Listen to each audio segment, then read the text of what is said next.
Muy buenos días para todos. En primer lugar, agradecerle a la Universidad Sergio Arboleda, en cabeza de sus directivas, a la Facultad de Derecho también muy especialmente, y por supuesto a la revista Semana, por la invitación a este foro, que en buena hora se ha citado para debatir de cara a la opinión pública la verdad de hechos como los de Santo Domingo y Mapiripán, particularmente en la instancia del sistema interamericano, donde estos procesos han tenido desarrollo y cabida. Traer el caso de Mapiripán no es coincidencia. Tal vez sí hay 11 casos que han sido conocidos por la Corte Interamericana, tratándose de Colombia.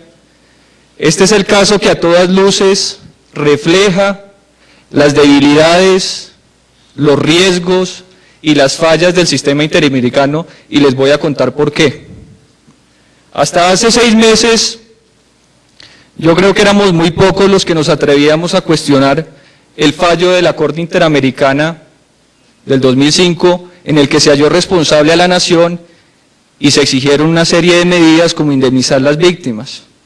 Pero resulta que en octubre, y traigo la fotografía de la señora Mariela Contreras, le pido, doctor Luis Guillermo Pérez Casas, que le preste atención a mi presentación, que quiero que usted nos dé algunas explicaciones al respecto, si así lo tiene a bien. Pero aquí tenemos a la señora Mariela Contreras.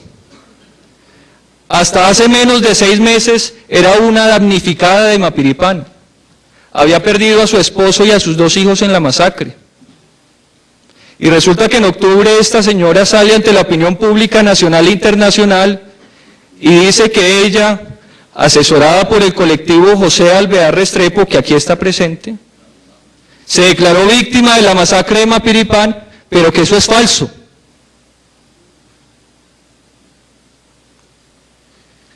Cuando empezaron las diligencias de justicia y paz, hacia principios del año 2011, contrastando las declaraciones con los paramilitares y la lista de víctimas de la Corte Interamericana, los fiscales de justicia y paz encontraron enormes incongruencias. Entonces hicieron una jornada de víctimas, una en Villavicencio, otra en Mapiripán, y ahí fue donde dieron con la señora Mariela Contreras. Es decir, que lo que la Unidad de Derechos Humanos no hizo en 13 o 14 años de investigación, la Unidad de Justicia y Paz de la Fiscalía lo hizo en 6 meses. Y por eso, gracias a eso, es que hoy tenemos este testimonio y muchos otros que seguramente se van a conocer para el bien del país. Miren esta diapositiva, la metamorfosis de una falsa víctima. Aquí está el señor Hugo Fernando Martínez Contreras, hijo de Mariela, uno de los menores de edad desaparecidos según el colectivo de abogados en la masacre de Mapiripán. Ahí ven la foto, fuente, colectivo de abogados, en este libro, Folios de Mapiripán. Aquí está la verdad del colectivo, que es una farsa. Y se les está cayendo a pedacitos, pero se les está cayendo. Perdón. Este libro, que por cierto fue publicado con recursos de la Universidad Nacional, ¿es justo que los recursos de la universidad pública, que son sagrados, se utilicen para documentar estos montajes y estas farsas? Claro que no. Pero bueno, así lo presentó el colectivo de abogados en Costa Rica. Este era un menor de edad, 16 años tenía cuando lo mataron en la masacre de Mapiripán.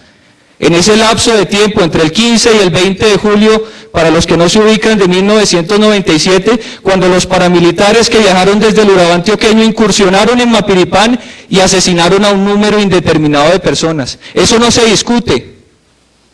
Lo que sí se discute es que una ONG se haya aprovechado del dolor de estas personas que sí son víctimas, porque vamos a ver que a Mariela Contreras, el esposo, sí se lo asesinaron, pero no los paramilitares, sino la guerrilla, 8 meses antes de las FARC. ¿Qué tiene para decir sobre eso, doctor Luis Guillermo Pérez Casas? Entonces aquí tenemos a Hugo Fernando, de 16 años, asesinado en la masacre de Mapiripán. Pero ¿dónde estaba Hugo Fernando todos estos años? Pues resulta que era miembro activo del Frente 39 de las FARC. Desde el año 95, cuando fue reclutado, 2 años antes de la masacre, hasta el año 2008, que se desmovilizó en Villavicencio. Pero según el colectivo de abogados, esta era una víctima. Y el Estado tenía que declararse culpable por la muerte de este señor e indemnizarlo con recursos millonarios, porque así lo exigen las víctimas con justa razón, pero las verdaderas víctimas.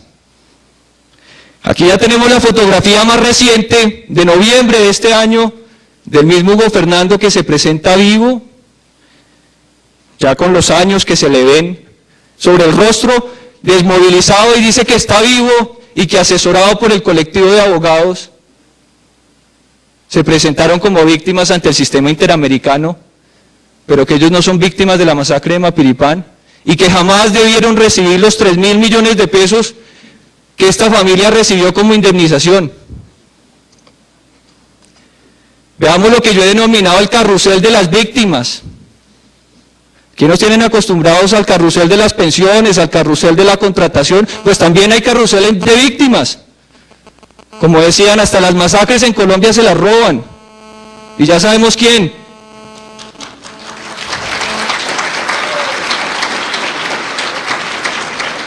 Entonces aquí tenemos, porque el tiempo es corto, lo que fue el devenir en el sistema interamericano, las diferentes etapas, desde el año 99, cuando el colectivo de abogados y otra ONG, CEGIL, se presentan como peticionarios ante la Comisión Interamericana exigiendo la responsabilidad del Estado colombiano.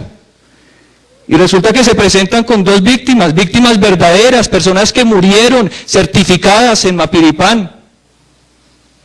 Pero ya para el año 2003, ya el grupo crece, porque ya habían reclutado a Mariela, y a otra señora Luz Mary, y a María Asneda Bustos. Entonces ya no son las 2 víctimas originales ciertas y certificadas, sino que ya tenemos 31 víctimas, los 2 núcleos familiares. Y ya en el 2004, no contentos con ello, fueron ampliando el grupo, y ya no son 31 sino 35.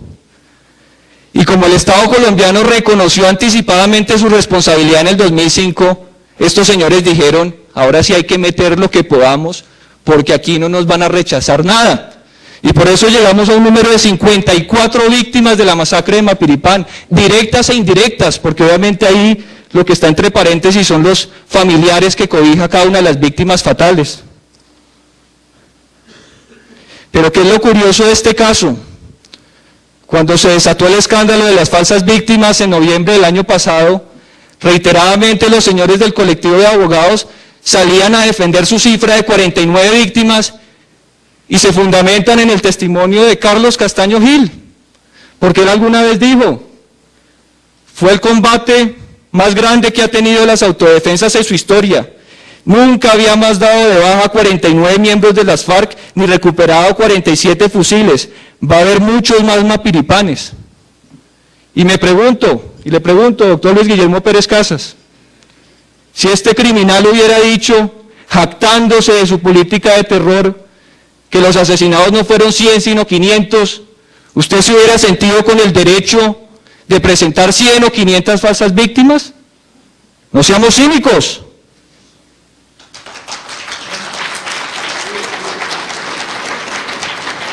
Pero es que el caso de Mariela Contreras, lamentablemente no es la excepción, sino es la regla en el fallo de la Corte Interamericana. Por lo menos 12 falsas víctimas de las 20 víctimas directas son falsas, o por lo menos así lo han dicho los medios de comunicación, porque lamentablemente los únicos que tienen conocimiento del expediente son el colectivo de abogados, el Estado colombiano y el sistema interamericano. Yo estuve en Costa Rica el 23 de noviembre y me sacaron a patadas de la audiencia de la comisión y de la corte, que porque no estaba acreditado. ¿Y es que acaso ser el hijo del general Uzcategui, que está condenado a 40 años por la masacre de Mapiripán, no me acredita para escuchar la verdad? Entonces miremos las víctimas. Gustavo Caicedo, ya dijimos, lo asesinó las FARC 8 meses antes de la masacre de Mapiripán. Diego Armando, el otro hijo de Mariela, dicen que está con la guerrilla.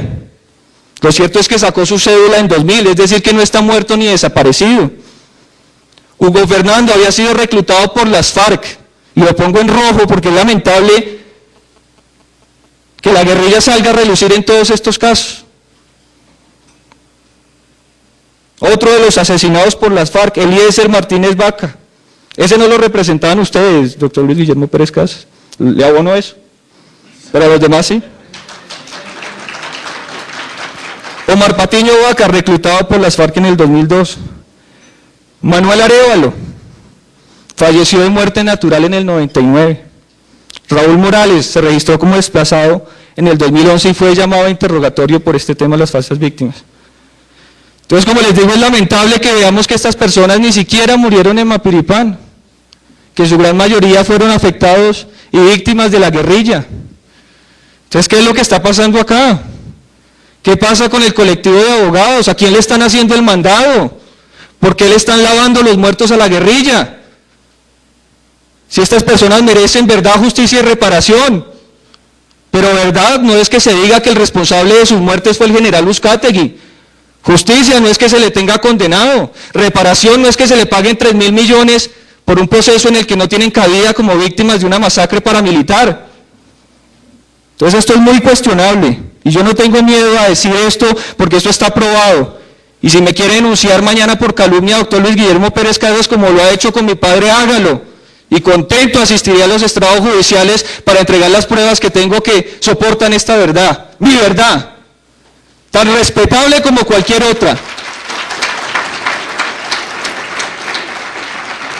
Pero veamos un poco más y me quedan unos minuticos, le pediría al doctor Montealegre, que ha sido tan generoso, que a mí también me regale unos cuantos.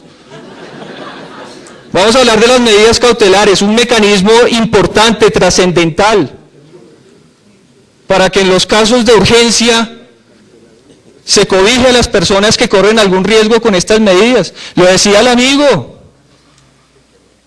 señalándonos que la persona al lado ha solicitado medidas cautelares y no le han sido otorgadas. ¿Y por qué, amigo mío? Porque se las estaban asignando a las víctimas de la masacre de Mapiripán. Tenemos aquí a Roosevelt Asdrúbal, el otro hijo de Mariela Contreras. La Corte Interamericana le dio medidas cautelares el 4 de febrero de 2005, así está en la sentencia, y le dijo: señores estados colombianos, ustedes me protegen a este señor. Y además de eso, le dio una platica al final del proceso que ahí está relacionada. Este señor estaba con la guerrilla. En el 2005, cuando le dan medidas cautelares, resulta que estaba ahora con la guerrilla. Me pregunto yo, ¿qué hubiera pasado si a este señor lo hubieran asesinado en un enfrentamiento con el ejército? ¿Sería un falso positivo porque era un civil con medidas cautelares de la Corte Interamericana de Derechos Humanos?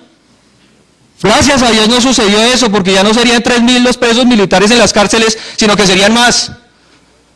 Entonces, ¿a quién se le están otorgando las medidas cautelares? ¿Con qué criterio? ¿Con un criterio criminal?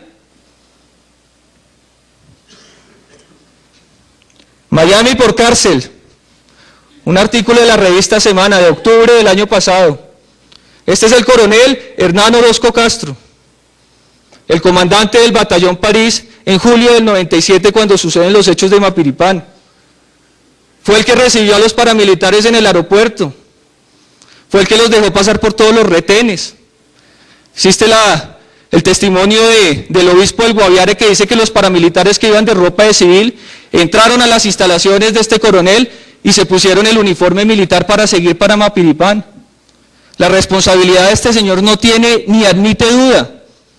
Tanto así que ya está condenado por el Estado colombiano en todas las instancias a 40 años de cárcel por la masacre de Mapiripán. Pero el señor vive cómodamente en Miami porque el colectivo de abogados gestionó medidas cautelares ante la Comisión Interamericana de Derechos Humanos. ¿No debería estarse este señor poniéndole la cara a las víctimas que usted dice defender, doctor Luis Guillermo Pérez Casas? ¿Así no lo decidió la justicia colombiana, que es soberana y autónoma? ¿No es esto una injerencia indebida en los asuntos internos de un Estado soberano? ¿Qué derecho tiene el sistema interamericano para decir Orozco culpable, Uzcategui inocente, a Orozco saquémoslo del país, a Uzcategui hundámoslo en la cárcel? ¿Qué derecho tienen? Que se respete la verdad, que se respete la justicia, ese es mi clamor. Y me alegra que tenga eco en un auditorio como este. reparación o desfalco. Así he titulado esta diapositiva, ahí está la cifra, inmensa, incluso me cuesta trabajo leerla. Más de 15.000 millones de pesos que la Corte Interamericana le exigió al Estado colombiano desembolsarle a las víctimas. Como decía, no directamente a las víctimas, porque sabemos que los intermediarios son los que reciben el dinero y finalmente, una vez cobran su porcentaje, lo trasladan a las víctimas. Que buena parte de estos 15.000 millones de pesos han ido a parar a las manos que son, sí. Pero que solamente en el caso de Mariela Contreras y de los hermanos Pinzón López, estamos hablando de unos 5.000 millones de pesos que no sabemos dónde fueron a parar. Deme 2 minuticos para terminar, que ya me faltan 2 diapositivas. Por eso, redondea rápidamente y... Muy bien. Porque si nos extendemos mucho no va a haber espacio para preguntas y eso. Ya voy a terminar, me queda esta diapositiva y no más. Este es el monumento que se construyó en honor a las víctimas de la masacre de Mapiripán. Me pregunto yo, ¿en honor a las falsas víctimas o a las verdaderas víctimas? Me topé con este monumento en diciembre del 2010 cuando fui a Mapiripán a ponerle la cara a la población, a decirle que el general Uzcategui no había incurrido en ningún delito, ni por acción ni por omisión frente a la masacre.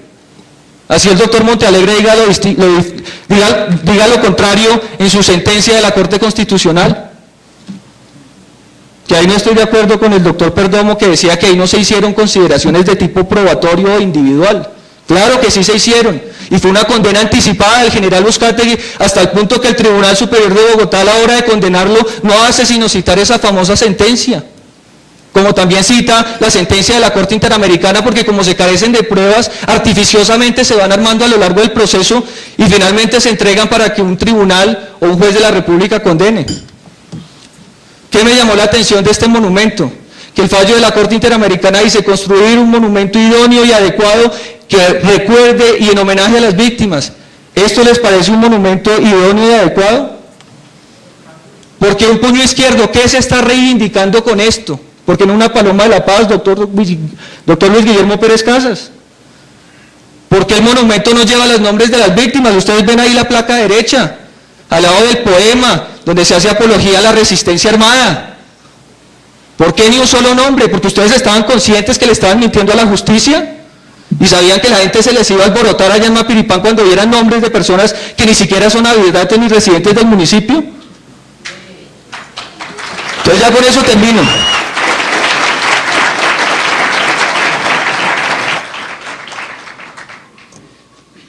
Esta es la página donde tengo toda la información del caso. Los invito a consultarla porque ya se me ha acabado el tiempo. Pero honremos la justicia, honremos la verdad de las víctimas, y la verdad de los supuestos victimarios también tiene cabida, ¿o no?